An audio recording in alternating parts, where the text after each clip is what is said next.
Aadhaar card, pan card, voter I D, ഇനി കൂടാതെ passport ഉണ്ടെങ്കിൽ പോലും നിങ്ങൾ ഇന്ത്യൻ സിറ്റിസൺ ആവണമെന്നില്ല.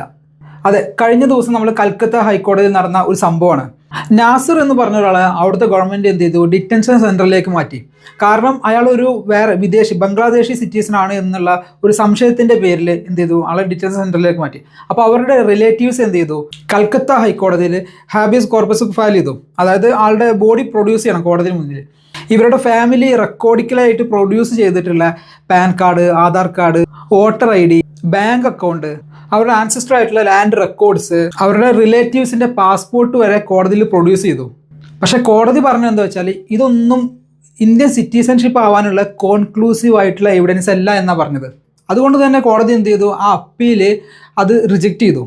ഇപ്പോഴും പുള്ളിനെ എന്ത് ചെയ്തു, ഡിറ്റൻഷൻ സെൻറ്ററിൽ വെക്കുന്നത് കറക്റ്റാണ് എന്ന് പറഞ്ഞു ചെയ്തു. ഓക്കെ, അപ്പോൾ ഇതിൻ്റെ പ്രോബ്ലം എന്താ വെച്ചാൽ ഇനി എന്താണ് സിറ്റിസൺഷിപ്പിൻ്റെ പ്രൂഫായിട്ട് കാണിക്കേണ്ട ഡോക്യുമെൻറ്റ്? ഇന്ത്യയിലാണെങ്കിലും നമുക്ക് സിറ്റിസൺഷിപ്പ് പ്രൂവ് ചെയ്യാനുള്ള ഒരു സിംഗിൾ ഡോക്യുമെൻ്റ് ഇല്ല.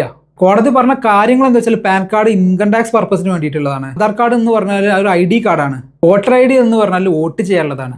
പക്ഷേ കോടതിയുടെ കണ്ടെത്തലുകൾ പറഞ്ഞാൽ അയാൾ ഹാജരാക്കിയിട്ടുള്ള ഡോക്യുമെൻസുകൾ പല പ്രോബ്ലംസും ഉണ്ട് എന്നൊക്കെയാണ് കോടതിയുടെ കണ്ടെത്തലുകൾ. ചിലപ്പോൾ കറക്റ്റ് ആയിരിക്കും, പക്ഷേ ഇവിടെ പ്രോബ്ലം എന്താണെന്ന് വെച്ചാൽ പിന്നെ എന്ത് കാണിക്കും നമ്മൾ സിറ്റിസൺഷിപ്പ് പ്രൂവ് ചെയ്യാൻ വേണ്ടിയിട്ട്? ഇനി എന്ത് ഡോക്യുമെൻ്റ് കാണിച്ചാലാണ് ഇന്ത്യൻ സിറ്റിസൺ ആണ് പ്രൂവ് ചെയ്യാമെന്ന് നിങ്ങളുടെ സജഷൻസ് ഈ കമൻറ്റിൽ രേഖപ്പെടുത്തുക. Thanks for watching my video. It's me Faiz Muhammad.